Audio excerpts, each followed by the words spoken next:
ain't struggle forever. Plenty days I was in the past, man. I can't throw no stones up at a glass house. Yeah, from the bottom to the top, babe. Y'all already know, I am your girlfriend with the real. This is from the bottom to the top, and I'm sitting down with yet another lovely guest here to tell their life story. Y'all already know I don't do no small talk, so go ahead and let the people know who you are and where you from. What's going on? I'm Breaka from Duval County, #1 Royal Blunt representative, hip paparazzi, streaming on all platforms. Hey, now y'all know I'm finna get down to it. I like to, start with, did you grow up in a single parent household, or did you have both of your parents? I had both of my parents. Okay. I was a lucky one, Like, that's something where, like, you don't realize how valuable it is until you get older. And then people are like, yo, you still eat at the dinner table? I'm like, yeah. Why not? See, a lot of people didn't experience that. So tell me about your childhood coming up. Do you have siblings? Yeah, I grew up in, like, big home with 5 brothers, no girls. So no girls. So how was that growing up with 5 brothers? Real competitive, like real competitive. Real competitive. Like, man, we used to fight and compete with each other all the time. So it was just more like, and then it was almost like I didn't really need no friends. Even though I had a lot of friends, I didn't really need no friends. I always had my brothers. So. And so what was y'all age difference? My little brothers, which they are twins, we were 6 years apart. You know what I'm saying? But it didn't feel like it. And especially don't feel like it now because I'm like the smallest brother out of all of them. So, like, they be on some shit like they always act like they was my age even when they was younger. So. And so did you play sports coming up? A lot of sports. I played all the sports, all the popular sports. But in school, organized sports, I played a lot of like some of the, the sports that you might not see most black people playing. Like I played tennis. Okay. I was on the swim team. I was real good at both of those. And now, what got you into playing tennis and swimming? They say black people don't swim. Yeah, I was a good swimmer, but I was the worst swimmer on my team because our team was so good.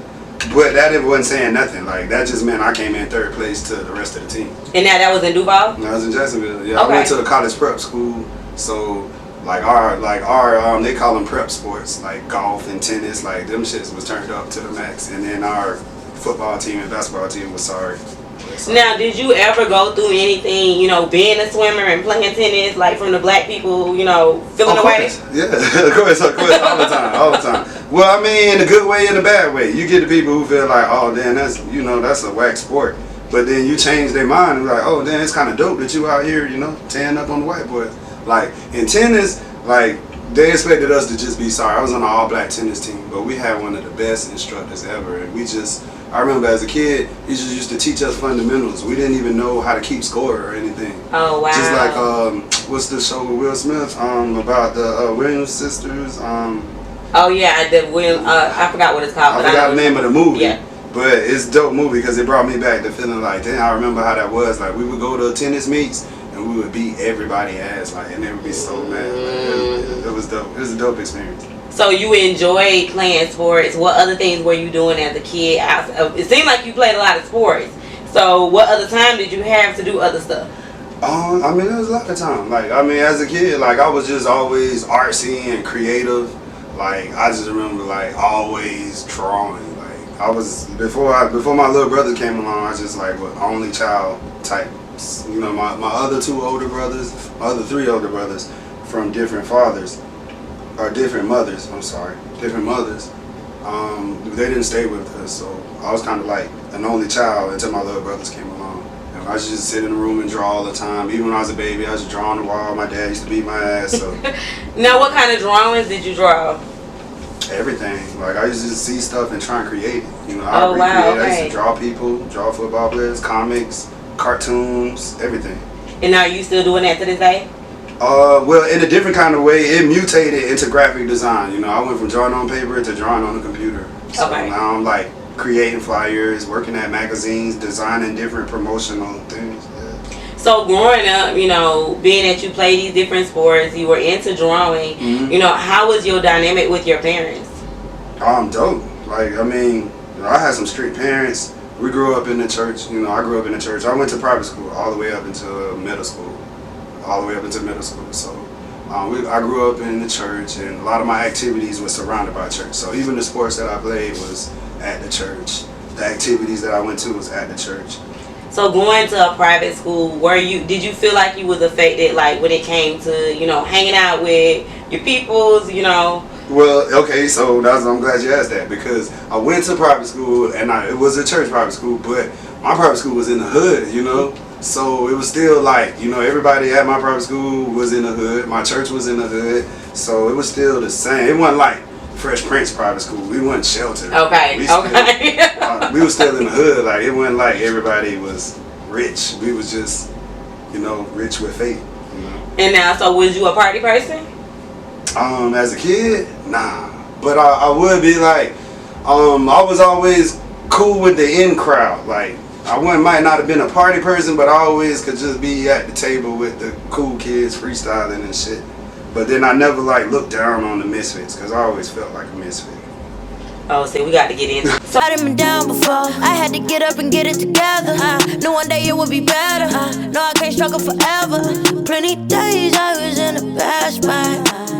I can't throw no stones up at a glass house. Yeah, from the bottom to the top, baby. Yeah, I can never stop, baby. Oh, they don't like me, oh, that cool. Tell them stop, hey. From the bottom to the top, baby.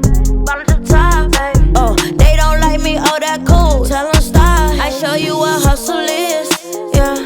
Make it to places you never did. Yeah, diamonds come from pressure, I've been shining since.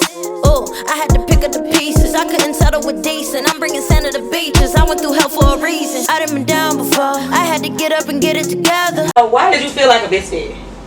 I mean, you know, like I told you earlier, I played kind of like odd sports. I went to the private school. I went to a college prep school. So like, you know, like, it was just, I was always doing something away from the norm. You know, I wasn't really doing what everybody else was doing, but I still was a part of the in crowd, you know, so it just kind of felt misfit-ish.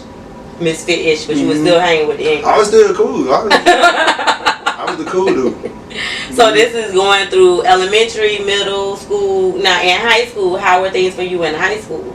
A whole lot better. Like I said, you never really realize how rich you are when you got both parents till you get around kids and you're older and you're like, damn, your daddy not around or your mom's not around. Or, you know, I had both of my parents, so they always cared about me. I always felt better about it.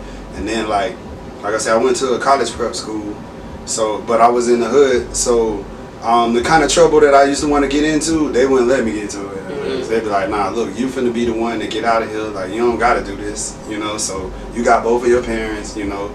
So it was kind of, I started recognizing my worth in high school for sure. Okay, and it's good that you know you made that statement that you got to be around different people and see that they didn't grow up in that same dynamic, and you didn't look down on it, but it helped you to understand like you had it good. Yeah, shit. Like when I looked around at what they was doing, I was like, shit, I'm doing real good. Like, you know, I never could feel bad. You know, like I said, I felt like a misfit, but I couldn't never feel like I ain't have what I needed to make it. Okay. Like go to college, do your thing. Now, did you ever feel like they held you back from the things that you wanted to do growing up? Nah, it was always. Really, I always felt like it was that advantage that I had. You know what I'm saying? Like, kind of like we was talking about the Fresh Prince in the room over there. You know, like I wouldn't say I was sheltered. We weren't rich like that, but it was more like I always had that edge, that hood edge. Like, where it's like, okay, I had my little bit of street smarts that got me a little bit further than everybody else, and then I still was required to do what they required me to do, which was college prep shit, books, all that, and that kind of prepared me for the industry that we in now, because now I just go hard like they used to push us to go hard, for real. Okay. So I know, you know, I'm from the country, and they always say, you know, down south they don't have no good schooling, they not teaching you nothing like that. So you felt like you learned a lot in school? My high school was #1 in the country when I went there. It was the hardest thing I ever did in life. Like, it was the hardest thing I ever did. Like, it was harder than college. Like, look it up. Stay in college prep. It was the #1 high school in the country. Like, we had the best academic, like, everything. But so how did you keep up with that, with, you know, doing sports and everything else you was doing when it was so hard? I didn't. You know, I was an average student there. I was an average student. I was barely making it. That's why I feel like a misfit, because I would be studying my ass off, and I'm still getting C's and D's. Like, I barely passed. But barely passing there is like straight A's at a regular school. Okay. You know, so like a C is like an A at a regular school. But I was getting C's and my friends was getting A's, and I just felt like, what the fuck, you know? you know. But and now, how was that bringing them grades home after, you know, being in school and getting good grades? Now you're doing this. I'm about to let you in on something, man. Like, look, I'm a graphic designer, and like I told you, I've always been an artist, and I hope my mama not watching this. Like, yo, I used to be the one who changed the grades on people's report cards because I knew how to do that at an early age. Like, I was doing graphics as far as I know. Like, as soon as I got a computer, I learned how to use it. So, like, I never really brought the C's home, or no, I would bring the C's home, but I wouldn't bring the F and the G's home. You turn the F's into A's. Nah, I turn them into C's. See, like, you can't turn them into A's. Okay, look, school life. Yeah, look, that's what people used to do. They'll turn F's and D's into A's, and then what you can't fake is the transcript. You can't fake the transcript. So if you got parents that really care, like, they looking at the transcript because they're trying to get you into college. So I might. If I change a D to a C, then I know I gotta make a B to make up for that on my transcript. Okay. Because the numbers gotta add up in the transcript. So a lot of people got in trouble from me when I was in school. Because they weren't adding the numbers up like you was doing. They was just trying to put all A's on their shit. Yeah. And I know people who do that. Yeah, I was the guy that everybody came to get the grades changed or get a fake pass so they can get out of class and all that. I used to be doing all that. So you never really got in trouble for your grades because you always I got in trouble all the time, but okay. I kind of kept it from where, like, okay, I never had to show my mama an F. You know what I'm saying? Okay. Like, I never had to do that. But I never really wanted an F, but sometimes them F's came. Like, them F's came. I ain't never had to show an F. But when the report cards came, all the numbers added up? When the transcript came. With the transcript, okay. I made sure all the numbers added up. Okay. Sure. Now, I still had to change the transcript, but you got to make sure. You changed the transcript too? Yeah, you got to change it. Oh, Lord. Because the numbers got to add up, but then you got to, you know, like, the F's still going to be on the transcript, but if you make the numbers add up, now I got to change my A to a B, you know. I got to lower my good grades, you know, so it was kind of. A lot of finessation. Yeah. I know how to do it. I schooled a couple of my boys, but a lot of people got in trouble. Look, he got a lot of people in trouble. Yeah, y'all know me. We had to take a little brief intermission, you know. I'm glad you explained it. But I wanted to get back to the fact that you was getting people in trouble at school. Nah, I wasn't getting them in trouble. I was changing their grades so they wouldn't get in trouble at home. But it got them in trouble at home because the transcript ain't lined up. So, I mean, that was just. But did you tell them about that when you were changing their grades? Yeah, I did, because I thought it was outrageous. I'm like, now, you know, if you change your grade from an F to an A, now you got to make straight A's the rest of the year. Okay. So, and they was like, okay, I got it. And then they're coming back to me the next semester like, I made another F, you got to change that. I'm like, okay, we done already changed it. Like, this going to be impossible to make up on the transcript. Now, did they ever come to you after they got in trouble? Like, oh, yeah, I got fucked up. The principal got involved, everybody. Like, I never got caught, but they brought me in the office. People tried to tell, all that, but I never got caught, but yeah. Oh, so some people snitching? Yeah, because, like, you know, when you go back home, that pressure get on at home, and you don't know what to do as a kid. You know, they telling their parents whatever to get out of trouble. They're like, oh, yeah, Breaka did that shit. I'm like, I don't know what you're talking about. I don't know what you're talking about. My transcript add up, you know. And now, did that come home to your parents that they saying that you was changing their grades? It never made it to your parents? I used to get in trouble for other stuff. So, what other stuff? Other stuff used to outshine that. What was that other stuff that outshine that? Like PDA and like just wearing my cap in the hallways and shit like that. Like, I was always dressing out of uniform or some shit, like, yeah. Oh, so you was the one kissing in the hallway all the time? Nah, but I used to get blamed for it a lot. Like, I used to they used to just assume, like, you see me with a girl, they like, oh, office. Oh, wow. Y'all too close. Y'all too close. But was you a Mac in school? Not by default. I felt like you was gonna say that. Why was it by default? Because it was like, I wasn't like forcing the issue, but like if a bunch of girls want to hang around, like I wasn't trying to stop it. You know what I'm saying? I was just like, cool, that's it.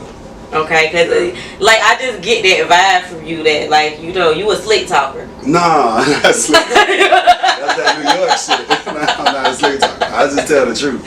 I just tell the truth. So how were you with the ladies in school? Like, was there any issues like that you can remember? Now, we didn't say we was gonna talk about all that. Look, you never know.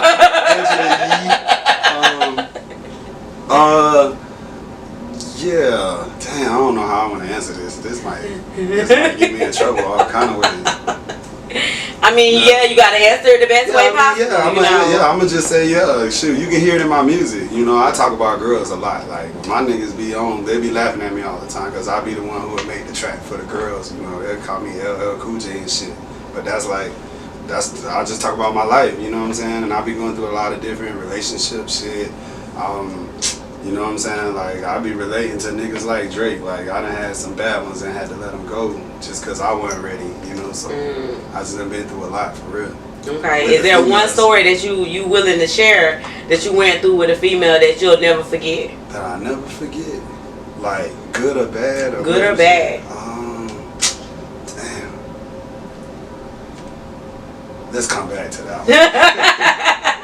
Let's go back to that one. Next question. That relationship life is a secretive. You got to go to the album for that one. Like, if you want to hear about a relationship, you got to go to Hip Paparazzi 1 and 2.0. I got some shit. So now, graduating high school, what was that feeling like for you? Man, like I said, high school was harder than college. You know, so I was like, it was a big joy. You know, it was a big joy. Like, I was happy to make it out of that school. You know, academically, and then the way it was set up at Stanton, it's like, really we graduated at our 11th grade year, but because it's a college prep school, they make you take a year of college classes. So if I was to make it to the 11th grade and change over to like a normal high school in Duval County, like I would already had enough credits to graduate. Oh, okay. You know, so a lot of kids would do that. Like, they'll get into the 11th grade and then go to another school, and then maybe like they got a job and they out working now. So I used to beg my parents, like, please just let me go to Rains. Rains was my neighborhood school. Everybody went to, let me go to Rains. I want to play football with my friends and shit.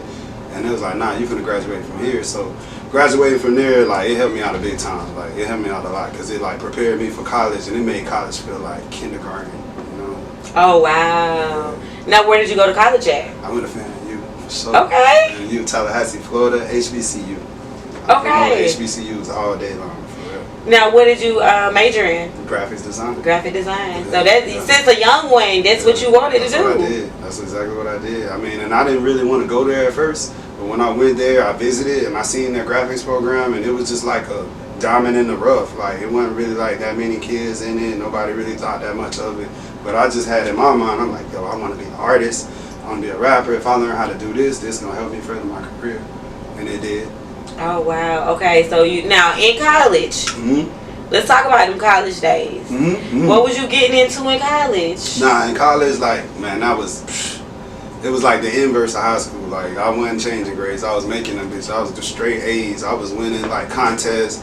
Like, I was just like, that's when I got my stride. Like, being at HBCU changed my life.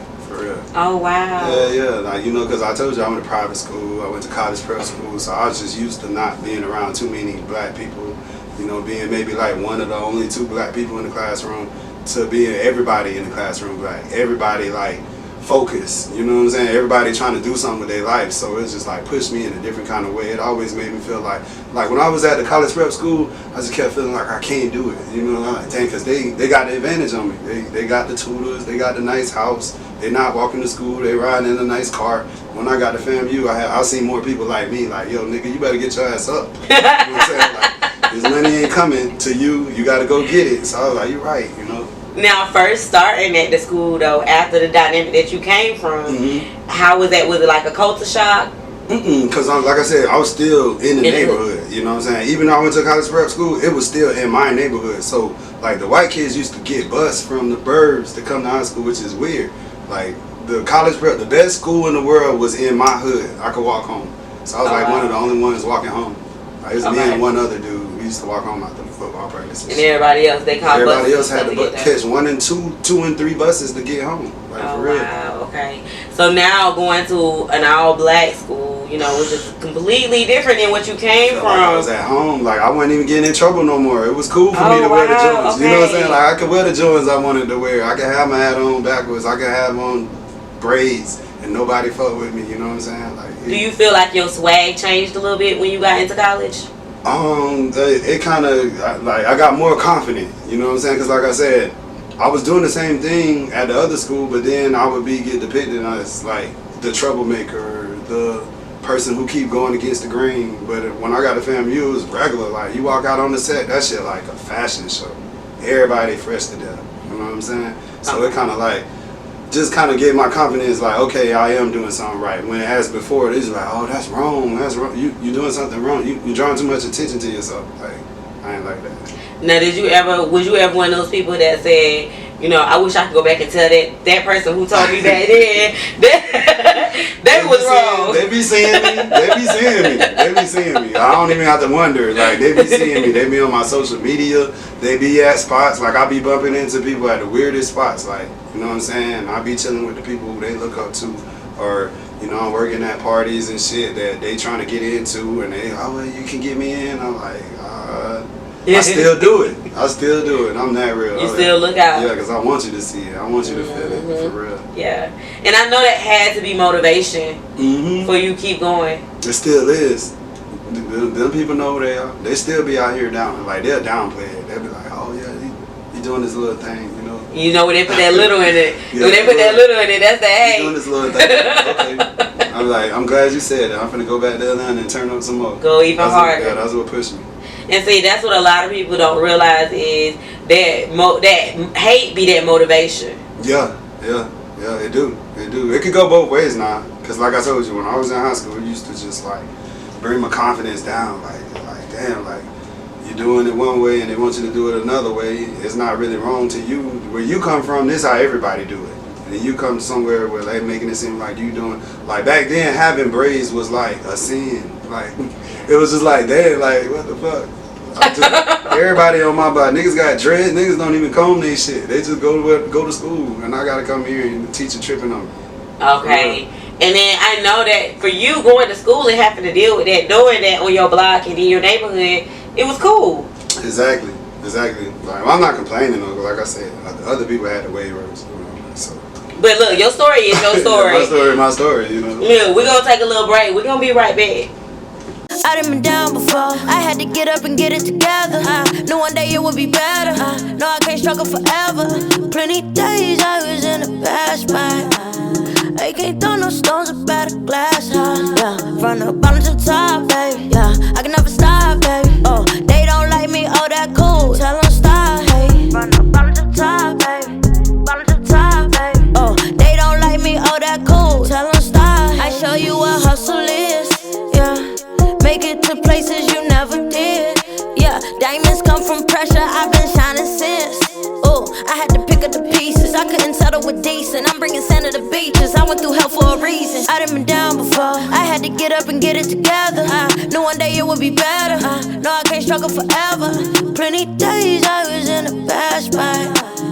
I can't throw no stones up at a glass house. Yeah, from the bottom to the top, baby. Yeah, I can never stop, baby. Oh, they don't like me, oh, that cool. Tell them stop, hey. From the bottom to the top, baby. Okay, so you and your father, y'all worked to get the studio open. Then you was working with your friend. Like, let's discuss how the studio fully took way and how that thing happened. Like I said, we were traveling doing parties at concerts, so we kind of brought people back to the hood. And then it's crazy because, you know, every artist want to come in the hood. Like, I promise you, I don't care if you was sheltered or not, or if you was hood or not, you still want to come to the hood. That hood credibility is crazy. So, like, just coming to the studio would, like, go a long way for a lot of artists. And the fact that I had it, like, I used to be embarrassed about it being in the hood, and it's not, like, really top-notch. But, like, niggas used to love that shit. It's like, man, I love it. It's like, in the middle of the hood, we didn't even know this was there, and it was like, it looked crazy on the outside. When we get inside, it was dope. Like, it was just a vibe. So like having good vibes would make good music. You know what I'm saying? But how were you able? I know you say you and your dad, you know, y'all did this, and your dad, you know, he's good with his hands, but financially, how were you able to, you know, have the studio open and keep it going? We were selling DVDs. We was doing stuff. Like, we was always making money. To this day, I'll be looking back, like, how did I have money to do shit? Because I always had money. Like, we was selling books, DVDs, like, everything just mutated to more shit, different shit. You know, you never know what's gonna pop. Because at the time, like, that was just something we did because we wanted it to. We were sneaking in clubs. We were just filming that shit on our own. And then people started paying us. And then it turned into a wave. Like, you ask about Southern Syrup in the early 2000s, people know, you know, like that was a DVD. It was the top seller in all the flea markets. Now, who was all a part of Southern Syrup? I mean, initially it was just me and my homie Wild Child, you know, but when you talk about all the artists that was a part of it, like, you know, it was a DVD magazine. So when you talk about artists like Plies graced the cover, Rick Ross had his cover, of course T-Pain had a cover. I mean, I worked with a lot of these artists, like this was before the wave of music videos and stuff. So it was just like, people used to look at us and be like, we need that.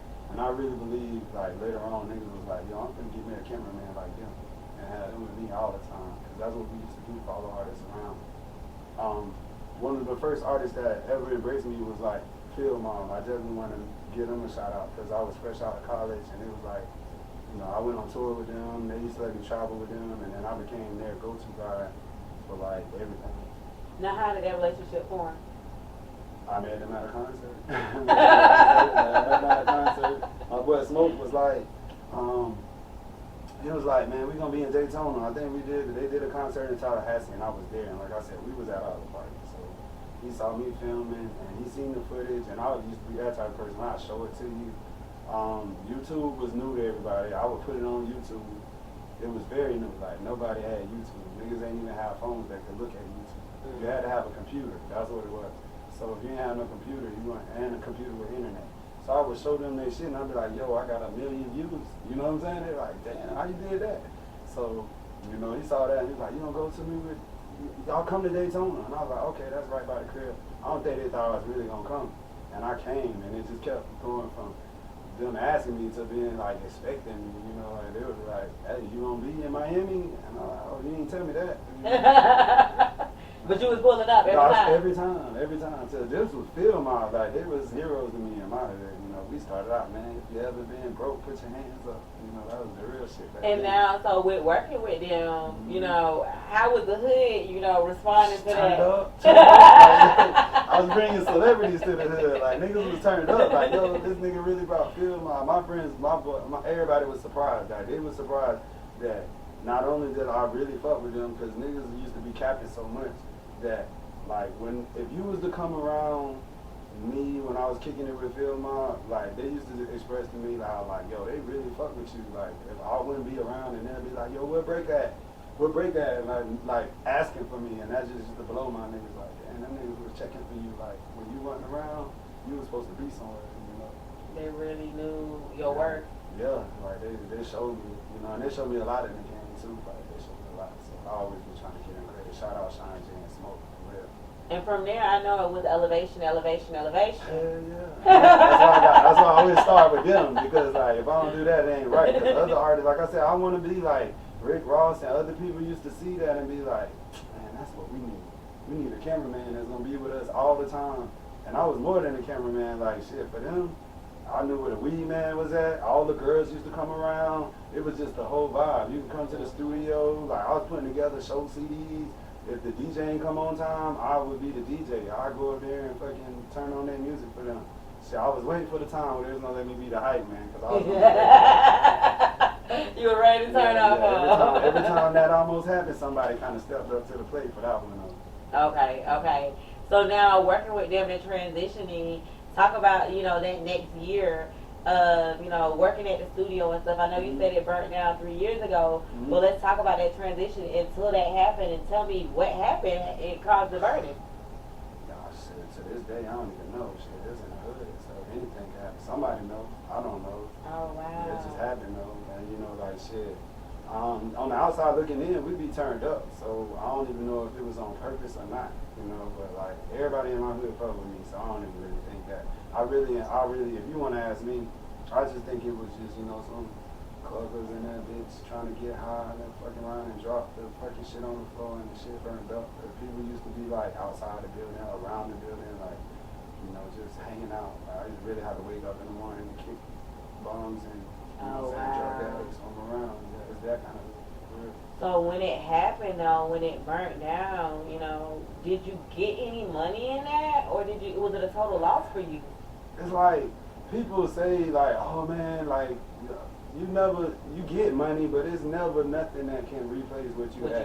Yeah. Yeah, like, we got money and But shit, like all my tapes was in there. Like I had tapes with like when Rick Ross first came out, Kanye West, you know what I'm saying? When he first started, and like everybody who came through Florida, I was the guy who filmed. So all of my tapes were gone. Oh. Yeah, so anything that I did before the digital phase is gone. That probably was my most valuable shit. So. And a lot of people don't realize that because in this time now, you can go put it in the cloud. You can go do all of that. Drop it on the memory card. And then we had tapes. I was paying $9.99 for 60 minutes every time. Like we recording right now. You could just record and let that thing go. Now I used to have to flip the tape out real quick and load the tape. You could just drop it in there and load it now. We was loading tapes. And so that's another part of the industry that, you know, some of these youngins coming up don't realize the actual work that was put in to actually make it back then. And then, like I told you, this was a part of my major. So, like, I was taught all kind of ways. You know what I'm saying? Like people were trying to come at me like I'm not a real photographer. I was like, look, I go in the dark room and expose some film on your ass. You know what I'm saying? Like, y'all niggas don't know this shit. You know, I'm like one of them DJs who still play records. Like, I can do that. Like, I go back to a regular camera and still bust it. And see, and that's talent. That's real talent. Yeah. And a lot of people, I'm just being real, a lot of people don't have real talent. You know, a lot of people use the apps to get their stuff done. Y'all didn't have that when you was doing graphic design. You didn't have an app that had already had this together and you just added shit. We had a desk with a light on it. You used to have to draw on that bitch for real, you know. So, like, I come from doing that. Like I told you, man, I go all the way back to drawing on the walls, getting my ass whooped by my dad. Yes, but that kind of stuff is empowering because a lot of people don't realize the work that you had to put in to get to where you are today. Opposed to now, you know, people, you do one crazy video, you popping, you on and popping. But back then, you actually had to put in work. You had to grind, get the music out there by putting it into the people's hands. Y'all had CDs. There was not this streaming platform. Not streaming platform. But I try not to talk about it because then I come off sounding like, you know, how your granddaddy and your parents used to walk them out of school. But they need to know. They need to know. They need to know. It's going to always sound easier. Like to this generation, it's going to be something else that makes streaming look harder than them. So they're going to be like, back in our day, we used to have to load up the iPod. Now y'all got it in the chip in your hand. You know, but see, they need to know because in this time, you know, it's a lot of lazy people. And it's a lot of people feeling like, you know, well, why didn't I get it? I recorded the video and I put it online. But it takes more work than that to really make it happen, and you actually put in that work to get your career to where it is. Yeah, definitely. Yeah, I did put in the work, even though it might not have felt like work, and on the outside looking in, it didn't look like work because, man, I was always smiling. Like, you could never tell if I had art. I didn't have art. I don't claim that. But it's because you were doing what you wanted to do. Exactly. You know, you do what you want to do, like, it don't feel like work. Now, did anyone ever try to steer you in a different direction? Steer? Nah, but I will say, like, people ain't understand. Like I said, like, YouTube wasn't out, social media wasn't out, and, like, I named the top 3 majors where niggas was getting money. So, you know, like, maybe, like, certain kind of girls wouldn't talk to you. You know, maybe if they felt like, oh, you was just in this pie in the sky dream major or this pie in the sky dream career. You know what I'm saying? Or maybe, like I said, my parents didn't even take me serious. Like, really, my parents just started taking me serious because, like, the checks started coming in, you know, and that was, like, physical proof. You know, we was getting money before that, but when it was physical proof, like, the checks, the numbers, you know, like, they didn't think that my music was doing anything, so I was like, yo, you know, I just went gold, you know, how it all, like, yo, what, you went what? Like, then she started listening and paying attention. I don't want her to listen. I be rapping about some crazy shit now. And now, see, that's where I wanted to get to, you know. You went from the studio is gone now, but you still moving and shaking and making things happen. Yeah. So what was that next level for you? Getting people to take me serious with the music, you know what I'm saying? And that's where I'm at now, you know, like, they take me a lot more serious now than then. And if you remember, like, to do all of that, I wanted to do music in the beginning. So it was just like, you know, I had them kind of parents that cared, that it was like, nah, you're not finna just be rapping, you need to go to school, you gotta do this. So I always was trying to be like, if I do this, then I can still rap, or I can be around the rappers, you know. So I just kept on doing that. Now it's to the point where it's like, you know, I be wanting people to take me serious about my music, but then I'm so like people respect what I do to the point where when they find out I do music, it's like a downgrade to them. They're like, nah, go back to being a cameraman or go back to doing this. So it's kind of similar to how like when Kanye was doing beats for Jay-Z, he just wanted to rap. But he had platinum hits, you know what I'm saying? Mm-hmm. So I be feeling like that, like, damn, like, they don't believe I can do music, but they trust me with a whole lot more other shit, you know what I'm saying? So do you ever be like, you know, maybe I should fall back from the other stuff so that way they can see that my music is what I want to do? Nah, because I still love to do what I do, you know what I'm saying? Like, it's hard for me to be in the club and not, like, have a camera or not being a part of the show or not. If I'm in the club and I'm just standing around, I feel awkward. You know, like, I gotta be like backstage. I gotta be with the DJ. I gotta be doing something. You know. But see, I know you do more than music too. So I want to discuss, you know, the businesses that you're working with and the partnership that you have. Okay. Just tell me a little bit about, you know, how you got these opportunities and where you going with it. I mean, getting blessed. I swear. It's fuck with me, for real. Like, I mean, like. I guess like it be the energy you give off to people. You know what I'm saying? Like if you, like I said, no. Even if I was having a bad day, you would never know it because I'd be smiling. You know what I'm saying? Like you go to McDonald's and you go get your order taken and the person got an attitude. You know what I'm saying? Like that shit just make your day better. Yeah. So it worked the other way around. Like you know, if you just happy about some shit where people kind of know like you working hard, they be like attracted to it. You know what I'm saying? So like walking around being a cameraman, like man, that introduced me to a lot of people.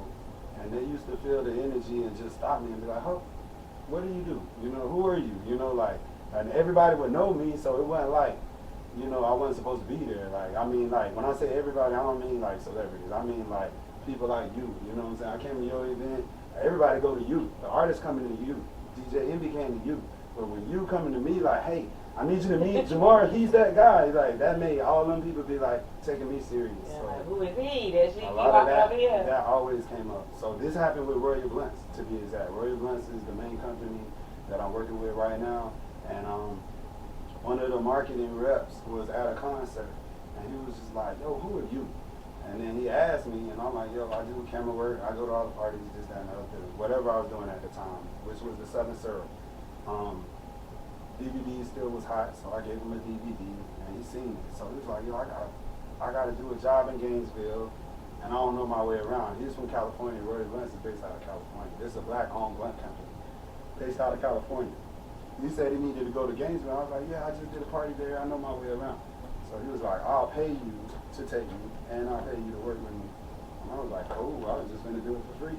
You know, so I went, you know, and we did it, and he was just really impressed with how I carried myself, the energy that I gave off, and the people. Like I really did what I said I was gonna do, and I knew the people I said I knew, and I really kind of put him on to other stuff. So he was like, "Man, look, I just got this job, but you know, like when I get to where I'm gonna get, like I want to bring you in full time. So just be ready." And like he actually did what he said he was gonna do. You know what I'm saying? He climbed the ladder, and he ended up being at the top of the ladder. It's to the point where he don't even work for the company no more, and now I'm in his position. You know what I'm saying? Because now the company come to me to teach them what he was doing. Oh wow! So how does that feel now? It's dope. It's dope. Like I mean, you just made me relive it, but I mean, I don't never really think about it like that. But that's how it happened, for real. And that's like it's a blessing.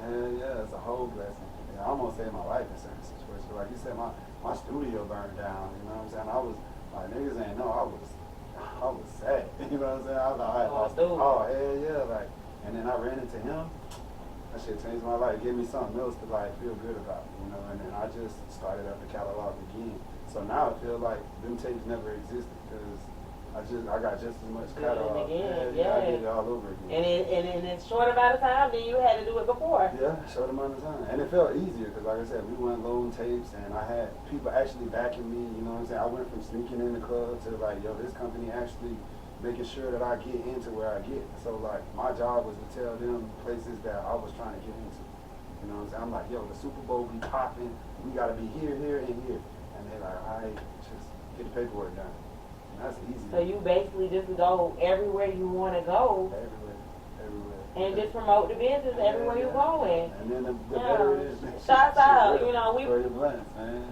Black owned, for sure. And they believed in you.